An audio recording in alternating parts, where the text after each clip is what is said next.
Bishop అంటారు. ఏమంటారంట? Bishop. ఎవరంట మీరు అంట. హల్లెలూయా.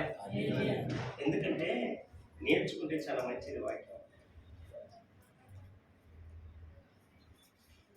యేసు ప్రభువు నమ్ముకున్నాము, ఏం ఫలం? ప్రార్థన చేస్తున్నామా? వాక్యం చదువుతున్నామా? కీర్తన పాడుతున్నామా? ఏం చేస్తున్నాము? దానికి ఒక అర్థం కావాలి మనకి. దేవుడు నమ్ముకునేది ఇవన్నీ నేర్చుకునేదానికే. ఏదో పనికి మాటలు నేర్చుకునేసి మన కుటుంబాన్ని మన కుటుంబంగా చూసుకోకూడదు మనం. అందుకే ఒక్కొక్కరికి ఒక్కొక్క గ్రంథాన్ని ఇచ్చాడు దేవుడు చేతికి. ఏమి ఇచ్చాడంట? ఒక్కొక్క గ్రంథాన్ని పరిశుద్ధులు రాశాడు. ఒక జాతికి సంబంధించిన వారు కాదు, ఒక భాషకు సంబంధించిన వారు కాదు, ఒక పట్టణానికి సంబంధించిన వారు కాదు, ఎక్కడెక్కడో ఉన్నవారు, ఎక్కడెక్కడో భాషలతో ఉన్నవారు ఈ గ్రంథము ఒకే భాషతో రాసి ఒకే ఆలోచనతో రాశారు. 40 మంది ప్రవక్తలు రాశారంట గ్రంథాన్ని. మనం ఒక్కరు చదువుతున్నాం. దీనికి ఎంతమంది రాశారంట? 40 మంది రాశారంట. మనం ఒక్కరు చదువుతున్నాం. హల్లెలూయా, హల్లెలూయా.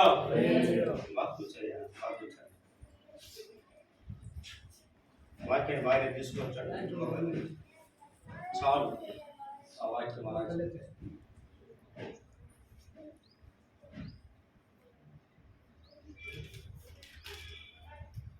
ఎంతో మంది ఉన్నారు ప్రపంచంలో జనం. అందరూ పాస్టర్లా అవ్వలేదు. చాలా కష్టం. ఎందుకంటే దేవుని కట్టడాన్ని అనుసరించాలి. దీన్నంట దేవుడు కట్టడాన్ని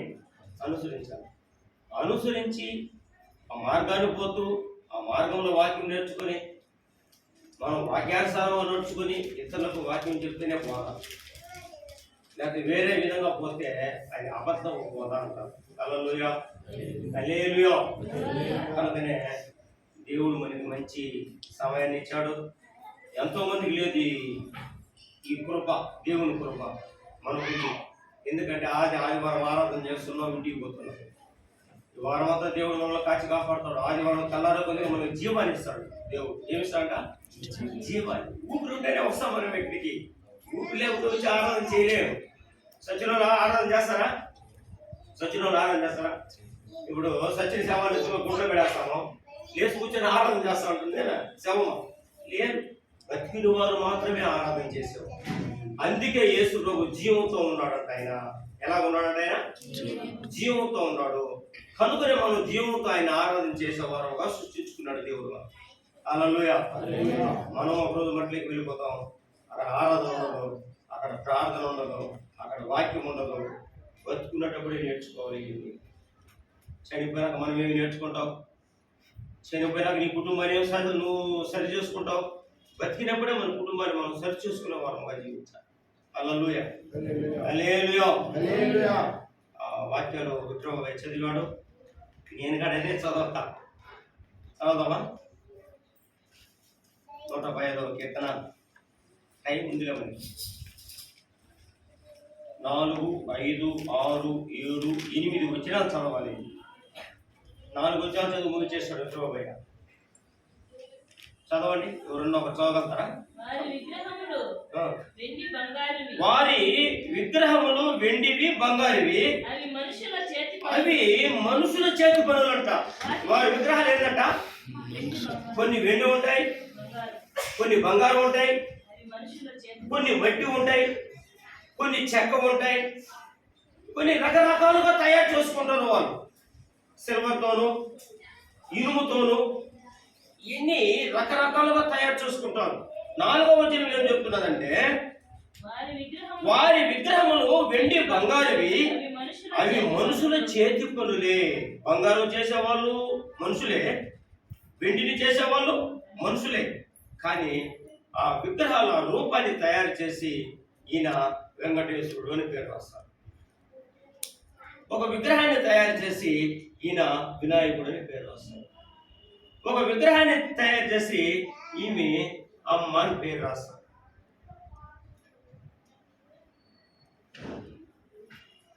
ఆ విగ్రహాన్ని తయారు చేసి దానికి పసుపు కుంకుమ పెట్టి ఎవరు ఎవరు విగ్రహం తయారు చేసిన వాడే, మనకి వాడే కావడం ముఖ్యం.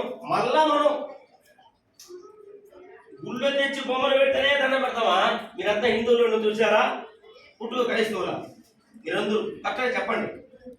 నేను పుట్టు క్రైస్తవుని కాదు, హిందువుల నుంచి వచ్చిన వాడిని.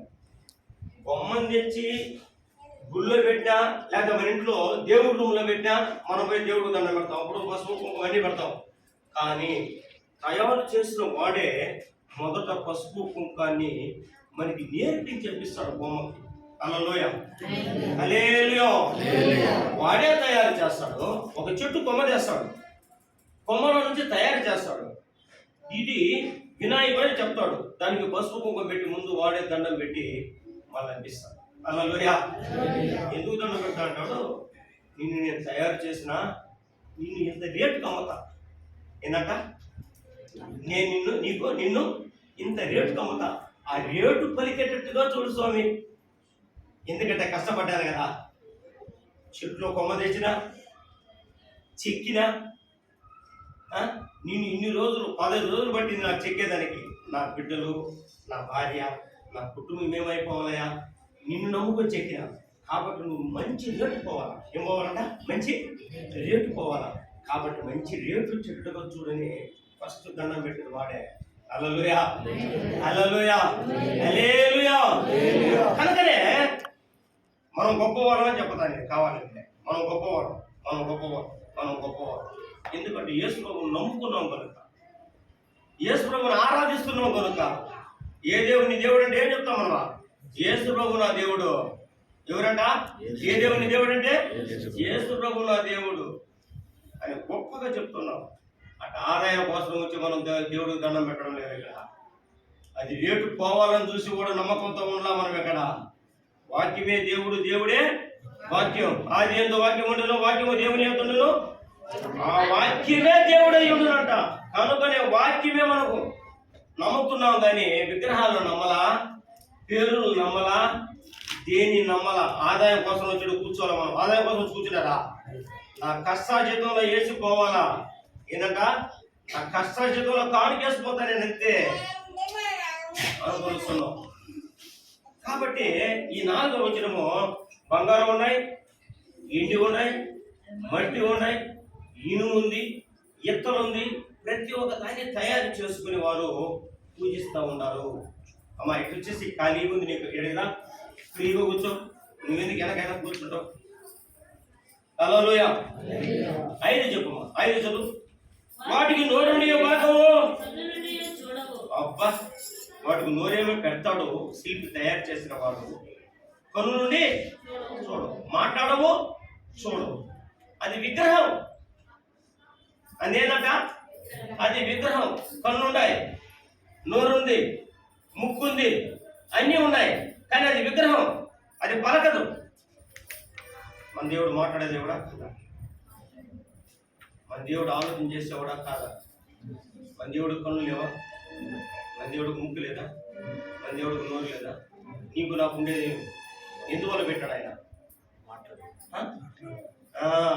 తల ఎదడు, జ్ఞానంతో జీవించు, కనులు చూసిన దానంత ఆశపడబాక, నోరు ఎట్టంటట మాట్లాడబాక, న్యాయంగా మాట్లాడు, న్యాయంగా జీవించు. నీవు నా కుమారుడివి, నువ్వు నా కుమార్తె. ఎంత ఎంత గొప్ప దేవుడు అయ్యా. మళ్ళా ఒక మాటకి పాత వాక్యానికి వెళ్ళిపోతున్నా. పాత వాక్యానికి నాసికానంతరంలో జీవమైన ఊదగా నరుడు. అబ్బా, ఆయన విడిచిన ఊపిరితో మనం మాట్లాడుతున్నాం. ఆయన విడిచిన ఊపిరితో మనం జ్ఞానం వస్తుంది. చూస్తున్నాం, మాట్లాడుతున్నాం, వాసన పడుతున్నాం. పడతాడమా లేదా? విగ్రహాలు వాసన పడతాయా? ఖచ్చితంగా రాశాడు వాటిని మాత్రం. ఎత్తుకోన్న వల్ల, తడుగులు ఆడుకోన్న వల్ల ఈ వాక్యాన్ని గుడివారం మామ దేవుడు మంచి చూపించాడు. హల్లెలూయా, హల్లెలూయా. 6 చదువు. చెవుల నుండి వినవు, ముక్కు నుండి వాసన చూడవు, చేతులను ముట్టుకొనవు, పాదము నుండి నడవవు, గొంతుకతో మాట్లాడవు, వాటిని చేయువారును. ఇది 8వ వచనం చదవాలి మనం క్లీన్ గా. ఇంతవరకు చెప్పా, అది మీ మనసులో పడిందో లేదో నాకు తెలియదు. 8వ వాక్యం కరెక్ట్గా చెప్పాలి. ఆ చదువు. వాటిని చేయువారును వాటి యందు నమ్మిక ఉంచువారును అటువంటి వారే ఉన్నారు వాళ్ళు. హల్లెలూయా. ఏం చేస్తాడంట? బొమ్మ తయారు చేసి, నాకింత వెలకపోవాలి దేవుడా నువ్వు, అందుకే నేను తయారు చేశాను నిన్ను, నా భార్య బిడ్డలు వస్తున్నారు, నువ్వు వెలక మంచి వెలకపోతే నా కుటుంబం బాగుపడుతుంది. అందుకే వాడు ఫస్టే పసుపు కుంకాన్ని పెట్టి దండం పెట్టి ఇస్తాడు. అది ప్రకారంగా జరిగిపోతుంది లోకంగా. హల్లెలూయా, హల్లెలూయా, హల్లెలూయా. 8వ వచనంలో చెప్పేస్తుంది, వాటిని చేయువారును వాటి యందు నమ్మిక ఉంచువారు అందరూ వాటి వంటి వారై ఉన్నారు. విగ్రహాల వలె వాళ్ళు జీవిస్తూ ఉన్నారు, విగ్రహాల వలె వాళ్ళు జీవిస్తున్నారు, విగ్రహాల వలె జీవిస్తున్నారు. మత్తయి సువార్త ఇంకొక వాక్యం కూడా ఉంది, 135 కీర్తన చూడమా. 135 కీర్తన, ఎందుకంటే మీకు గుర్తుకు చేస్తున్నాను అని అంటే మీరు చదవద్దు. 135 కీర్తన ఉన్నాయా దాంట్లో? చూడు, నేను చెప్పినట్టువి నోట్ చేసి పెట్టుకోండి, మీకు మంచిది. రేపు విక్రబాబాయ్ రంగు కరెక్ట్గా కొడతాడు ఆ వాక్యానికి. మెచ్చుకుంటాడు విక్రబాబాయ్, రంగు మాత్రం పడేస్తాడు ఆ వాక్యానికి. ఎక్కడున్నాయి? 14 నుంచి చదవమా. 14, 15, 16, 17, 18 మళ్ళీ ఒకసారి చదువుతామా. 135 కీర్తనలో 18 వచ్చిన వాటిని చేయువారును వాటి యందు నమ్మిక ఉంచువారును వాటితో సమానులగుదురు. వాటితో బొమ్మల వంటి వారే. నోరున్నది, లాభం లేదు. ముక్కుంది, లాభం లేదు. కళ్ళున్నాయి, లాభం లేదు. మీ వాటి క్రియలు లెక్కన మీరు చేసేవారుగా ఉంటారు. ఇంకా చెప్పాలి. హల్లెలూయా, హల్లెలూయా. ఇంటికెళ్ళాక ఈ 135వ కీర్తన చదవండి. మత్తయి సువార్త 13వ అధ్యాయము.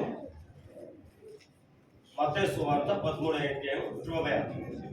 విక్రమభయ నువ్వే చదవాలి, నీకు నాకది నీకు పనికొస్తుంది. ఎవరికి ఎలాగ వాక్యం చెప్పావు, ఎవరికి ఇలాగ నేర్పించలేదు నేను. 13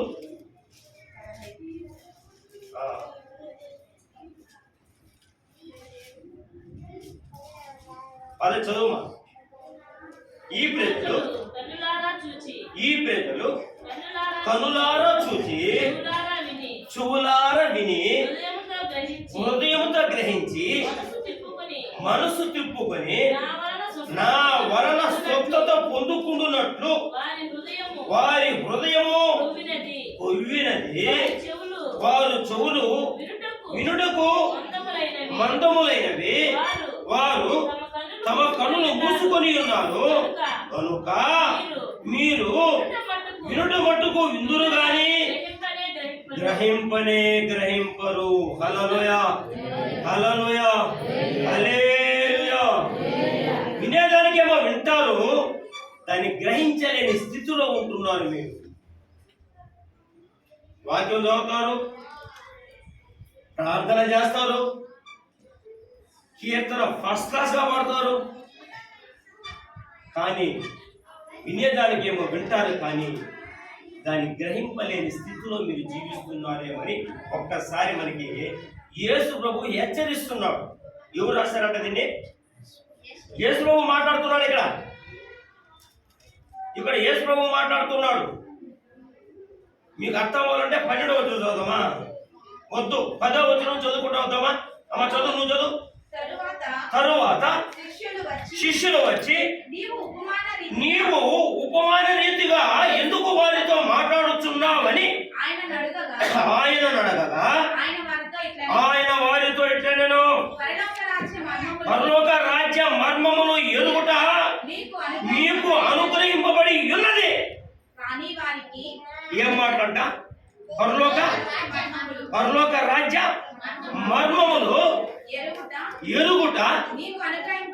చాలా మంది అంటూ ఉంటారు బైబిల్ గ్రంథంలో మర్మాలు ఉన్నాయి, అవి మనకి తెలియదు. ఏంటంట? మర్మాలు ఉన్నాయి, అవి మనకి తెలియదు అంటా ఉన్నారు. గుర్తిరుగుతాయని తెలిసిపోతారు. పరలోక మర్మాలు గుర్తిరుగుతున్నారు. చాలా మంది అంటారు మర్మాలు ఉన్నాయా బైబిల్లో. 5వ క్లాస్ పిల్లోడు చదివినవాడు బైబిల్ చదివితే వాడికి అంతే అర్థమవుతుంది. 10th క్లాస్ చదివిన పాప అయితే ఆమెకు అంతే అర్థమవుతుంది. డిగ్రీ చదివిన వాళ్ళు అయితే వాళ్ళకి అంతే అర్థమవుతుంది. కానీ బైబిల్లో మర్మం అంటూ లేనే లేదు. హల్లెలూయ. ఎవరన్నా మర్మం ఉండదంటే నమ్మబాకండి. ఎవరు నమ్మద్దండి. మర్మాలు లేవు. మర్మాలు ఉండేడుకుంటే బైబిల్ గ్రంథం మన చేతులకి ఎందుకు వస్తుందమ్మా? ఆయన రాదే. చదువు. అవును, పడి ఉన్నది ఇచ్చేసాడా మీకు? అవును, ఎవరికి ఇస్తాడంట? కలిగిన వానికే ఇస్తాడంట దేవుడు. గుర్తుపెట్టుకోవాలి మీరంతా అక్కడ బాగా. కలిగిన వాడికే ఇస్తాడు, లేని వాడికి ఎవడో. చదువు, ఇంకొకసారి చదువు. కలిగిన వాడికే ఇవ్వబడదు, వాడికి ఇంకా సమృద్ధి కలుగుతుంది. వాడికి ఇంకా ఏమవుతుందంట? సమృద్ధి. ఇప్పుడు మనం లేని వారిలో నుంచి తీసుకొని వచ్చాడా దేవుడు? ఉన్న వారి నుంచి తీసుకొని వచ్చాడా? మనల్ని లేని స్థితిలో నుంచి తీసుకొని వచ్చాడా? ఉన్న స్థితిలో నుంచి తీసుకొని వచ్చాడా? లేని స్థితిలో నుంచే తీసుకొని వచ్చాడు. మీరు దరిద్రులుగా ఉన్నారు, మిమ్మల్ని ధనుకులుగా చేస్తానే. నా బిడ్డలు కదా మీరు. నేను రాజులుగా రాజు కదా, కాబట్టి నా బిడ్డలు ఎలా ఉన్నానా? దరిద్రులుగా ఉన్నానా? రాజులుగానే ఉన్నాను. కాబట్టి నేను మిమ్మల్ని దరిద్రుల నుంచి లేవనెత్తిన వాడిని కనుక మీరు ధనుకులుగానే ఉండాలా. ధనుకుడికే ధనం సహాయం చేసేవాడు దేవుడు, దరిద్రుడికి చెయ్యడు. ఎందుకంటే వాడు దరిద్రమైన మాటలు ఉంటాయి వాడు నోట్లో. ఎప్పుడు నాకు ఇది లేదు, నాకు అది లేదు, నాకు ఇది లేదు, నాకు అది లేదు, ఏమి లేదు. ఈరోజు ఆదివారం మాంసం లేకపోతే బతకలేమా? బతకలేమా? చెప్పాలి మీరు. అయ్యో నా బిడ్డలు ఈరోజు మాంసం తినలేదే ఎట్టబ్బా అనుకుంటారా? బిడ్డలు అనుకుంటే మనం అప్పులు పని అయిపోతాం. ఏమైపోతామంట? బిడ్డలకు మాంసం పెట్టాలని చూస్తే అప్పులు పను. మా తండ్రి చెప్పేవాడు, అప్పు చేసి పప్పు కూడా తినాల్సిన అవసరం లేదురా. ఏంటంట? అప్పు చేసి పప్పు కూడా తినాల్సిన అవసరం లేదు. ఈరోజు కలిగితే నీళ్ళలో, ఈరోజు కలిగితే మాంసం తిను, రేపు కలపకపోతే నీళ్ళలో తగ్గిసిపోతూ ఉంటారు. నిన్ను కూడా ఉంటారు. ఈరోజు వాళ్ళ ఇంట్లో చికెన్ చేస్తూ ఉన్నారు, మాంసం చేస్తారు, వాసన వస్తూ ఉంది మన ఇంట్లోకి. మన ఇంట్లో ఎలా ఉండాలంటే కనీసం దాన్ని బొచ్చు తెచ్చిన అగ్గుల మీద వేసి ఆ వాసన వెతికిపోతుంది. ప్రతి మనిషి అలా నేర్చుకుంటే అప్పులు పాలవు. మనం అవ్వాలా? అప్పుల వల్ల యేసు ప్రభువుని నమ్ముకొని దరిద్రుడు అవ్వాలా? యేసు ప్రభువుని నమ్ముకొని అప్పులు పాలైపోవాలా? చాలా మంది దేవుని దూషిస్తూ ఉన్నారు అప్పుల పాలైపోయినారు. ఎందుకు? అది మీ పువ్వు. అప్పు చేయకూడదు. దేనికి అప్పు చేయాలా? ఒక ఇల్లు కట్టేదానికి అప్పు చేయాలి, అంతేనా? దేనికి అప్పు చేయాలా? ఒక పెళ్లికి డబ్బులు సాలకపోతే అప్పు చేయాలి. దాన్ని తీర్చుకునే శక్తి ఉంటుంది. మరి పలానా ఇల్లు కట్టాను అప్పు అయినా అది సహజం. ఇల్లు లేదు, వాకి లేదు, దేవుడు నన్ను అప్పులు పాలు చేశాడంటే నీ పువ్వు అది. దేవుడేమో జ్ఞానాన్ని ఇచ్చాడు, దేవుడేమో బలాన్ని ఇచ్చాడు, దేవుడేమో ఆరోగ్యాన్ని ఇచ్చాడు. దేవుని చూపిస్తాము. హల్లెలూయ, హల్లెలూయ. కనుక వినేదానికేమో వింటారు. ఏందమ్మా? చదువుకోవచ్చు. దాన్ని వినేదానికేమో. మరియు వారు చూచుచుండగా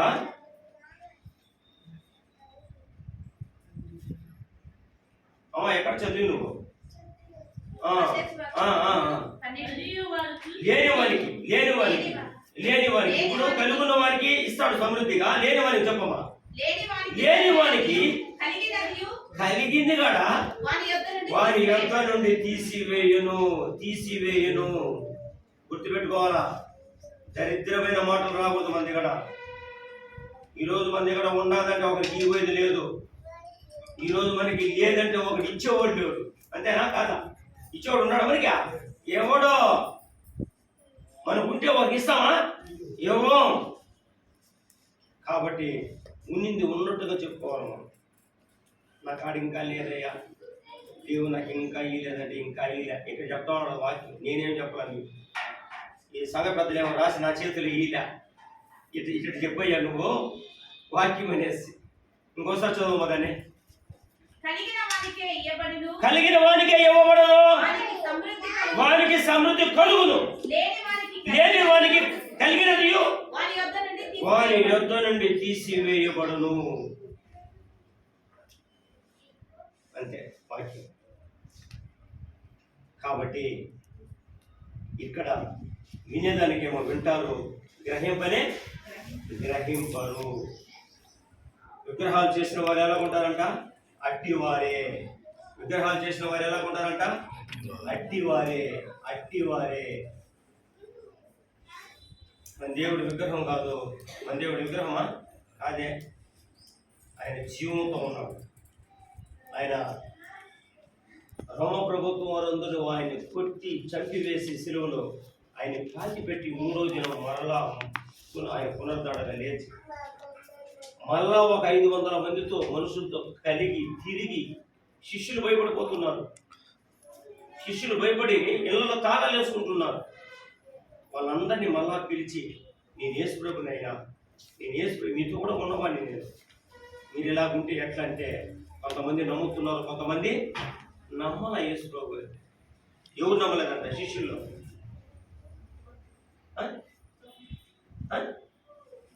గట్టిగా చెప్పండి, చెప్పండి గట్టిగా.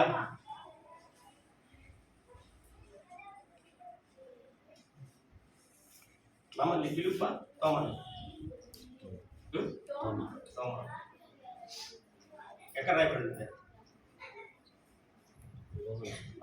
లోకనా సరసరము యోహాను సువార్తలో తెలుపు 20వ అధ్యాయము, యోహాను సువార్త 20వ అధ్యాయం అంటున్నాడు 27వ వచనం.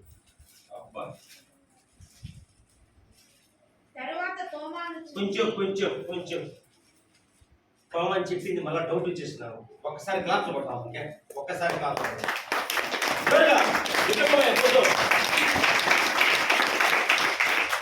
నేను కూర్చొని పెట్టుకుంది. అందుకే నేను ఇంకా నీకనే ఒక బెత్తం పెట్టుకుంటా. నేను బెత్తం పెట్టుకుంటే తప్ప, సంఘానికి ఒక బెత్తం పెట్టుకుంటే తప్పులేదా?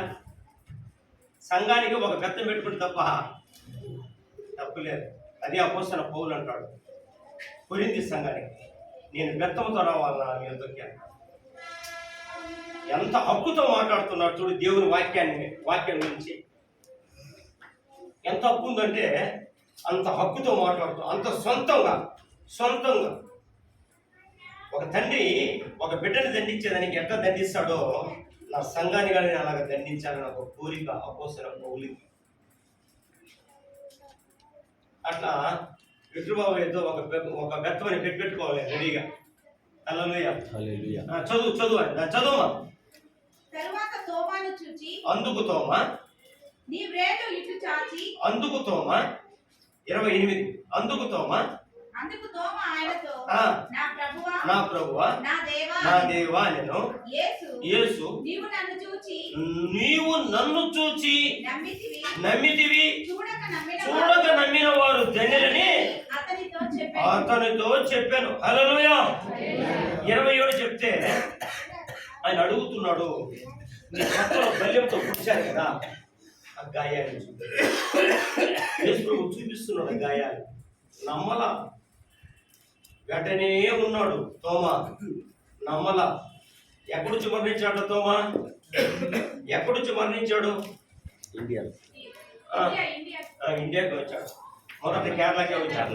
ఆసియా ఖండంలో నుంచి కేరళకు వచ్చి, కేరళ నుంచి థోమస్ మౌంట్ రోడ్ అనుకుంటా ఆ ఏరియా పేరు, చెన్నైలో వచ్చి మరణించాడు. హల్లెలూయా. ఆయన చెప్పేశారు. ఆయన ఏం చేశారంట? చంపేశారు.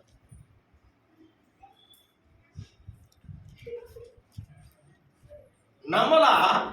ఆ వ్యక్తి ఏమో యేసు ప్రభువుని గట్టిగా పట్టుకొని సువార్తను తీసుకుని వచ్చాడు. నమ్మిన వారు కొంతమంది ఎక్కడ వెళ్ళిపోయినారో వాళ్ళకే తెలియదు. అదే అంటున్నాడు. చూచి నమ్మిన వారి కన్నా చూడకుండా నమ్మిన వారు ధన్యులు. మనమంతా ధన్యులమే. చూడ యేసు ప్రభు వాక్యంలో చదువుకున్నాం, యేసు ప్రభు రూపం ఎలా ఉంటుందనుకున్నాం, ప్రార్థన చేస్తున్నాం గుడ్డిగా. ఎట్టట గుడ్డలో మరవా కాదు. కానీ యేసు ప్రభువును చూడలేదు, కానీ వాక్యాన్ని చదువుతున్నాం కనుక, వాక్యమే దేవుడు అంటున్నాడు కనుక, ఈ వాక్యమే దేవుని యొక్క ఉంటుంది, ఆ వాక్యమే దేవుడే ఉంటుంది కనుక మనం చూస్తున్నాము, నమ్ముతున్నాము, ప్రార్థన చేస్తున్నాం. హల్లెలూయా, హల్లెలూయా, హల్లెలూయా, హల్లెలూయా. విక్రబాబాయ్ మనకి మంచి వాక్యాన్ని తీసుకొని వచ్చాడు, నిజంగా చెప్పాలంటే. అందుకే రాత్రి ఫోన్ చేశాను. నేను చేసిన ఒక పనిగా ఫోన్, విక్రబాబాయ్ ఉంటే హాస్పిటల్ తీసుకుపోతాను నన్ను. నాకంటే నేను అనారోగ్యం 2 రోజులుగా అసలు ఎక్కడికి వాక్యం చెప్తానా చెప్పలేను, తెల్లారి కదా. పాస్టర్ బాధ, మధ్యాహ్నానికి రాడేమో, 1 గంటకు లేస్తుంది, పాలు బిరి వేడిగా చేయిస్తుంది, ఏమైనా తింటామని అడుగుతుంది. 4 గంటలకు లేస్తుంది, మళ్ళా పాలు చేయిస్తుంది, ఏమైనా తింటామని అడుగుతుంది. నేను రాకపోతే ఇవి రాదేమో, నేను ఎప్పటికంటా ఉన్నా తెల్లవారు 4 గంటలకి. రాధాకు ఫోన్ చేసి నేను నప్పించేస్తాను, నేను ఓపికగా 5తో కూడా వస్తా, చెంగైతో కూడా అంటే, వద్దులే మా ఇద్దరం పోదాంలే 8 గంటలకైనా అని. 2 రోజులుగా చాలా బేజారు పెట్టించేసింది జ్వరం. నేను సాయంకాలము విక్రబాబాయ్కి ఫోన్ చేసిన, విక్రబాబాయ్ వేసి వెళ్ళిపోతాం జోరుగా. విక్రబాబాయ్ ఏమన్నాడంటే కారుకాలుకుంటా ఉన్నాడు నిన్న. మళ్ళా ఈయన వచ్చినాక ఫోన్ చేశాడు, అయ్యా నేను వచ్చేసాను. సరే అయ్యా, నువ్వు వచ్చేసి ఉంటే మంచిదే, నువ్వు వాక్యాన్ని చదువు, ఎన్నో కీర్తన ముందు నేను 114 అయినా 115 అయ్యా అన్నాడు. సరే దాన్ని చదువు, ఒక 10 నిమిషాల వాక్యం నువ్వు తీసుకోవాలా. ఇప్పుడు నేను చెప్పే స్థానంలో ఆయన చెప్తున్నాడంటే ఎంతో గొప్ప. ఇంతవరకు ఆయన అభిషేకించలా, సంఘ పెద్దగా అభిషేకించలా, సంఘ పాస్టర్గా అభిషేకించలా. ఎంతో గొప్ప, అది ధన్యత. అది వయసును బట్టి కూడా వస్తుందేమో ఆ ధన్యత. హల్లెలూయా, హల్లెలూయా. తర్వాత చాలా ఎక్కువైపోయింది. ఆ ఇంట్లో స్కూటర్ కూడా తిప్పలేకపోతాను నేను. సాయంకాలం ఎక్కిలే పెట్టేసిన కిందనే, ఎవరైనా ఎత్తుకోమని ఉండి నేరుగా హాస్పిటల్కి వెళ్ళా. చార్లీ వచ్చేసాడు. చార్లీ అంతా చూపించి ఈరోజు ఇక్కడ నిలబెట్టినంటే చార్లీ లెక్క చెప్పాలంటే. హల్లెలూయా, హల్లెలూయా. ఏ విధమైన చేత అయినను వాక్యం బోధించే వారమైనా ఉన్నాను. ఈరోజు ప్రాణం పోతున్నాయి కానీ మధ్యాహ్నం బోధించాను. అది దేవునికి ఆనందం, అది దేవునికి సంతోషం. అది మనం చేసుకున్న కట్టడ, దేవునికి మనకి మధ్య కట్టడ, దేవుని ఆజ్ఞ. ఆ నిబంధన చేసుకోవాలి మనం. నేను చచ్చే వరకు నీకు వాక్యం చెప్తాను కదా, లేకపోతే నేను చచ్చే వరకు ప్రార్థన చేస్తాను కదా, నేను చచ్చే వరకు వాక్యం చదువుతూనే ఉంటాను కదా, నేను చచ్చేదాకా కీర్తన పాడతానయ్యా. నిబంధన చేసుకోవాలన్న దేవునితో. ఎప్పుడైతే ఐక్యత చూసుకుంటామో అన్నీ బాగుంటాయి. ఎన్ని సమస్యలు వచ్చినా, ఎన్ని బాధలు వచ్చినా, ఎన్ని కష్టాలు వచ్చినా, ఎన్ని ఇబ్బందులు వచ్చినా, ఎన్ని ఇరుగులు వచ్చినా, ఎన్ని కన్నీళ్లు గడిచినా, అది మన కోసమే వెళ్ళిపోవాలా, మనం జీవించాలి. హల్లెలూయా, హల్లెలూయా. సమయం ఏంటని అప్పుడే చేస్తాను.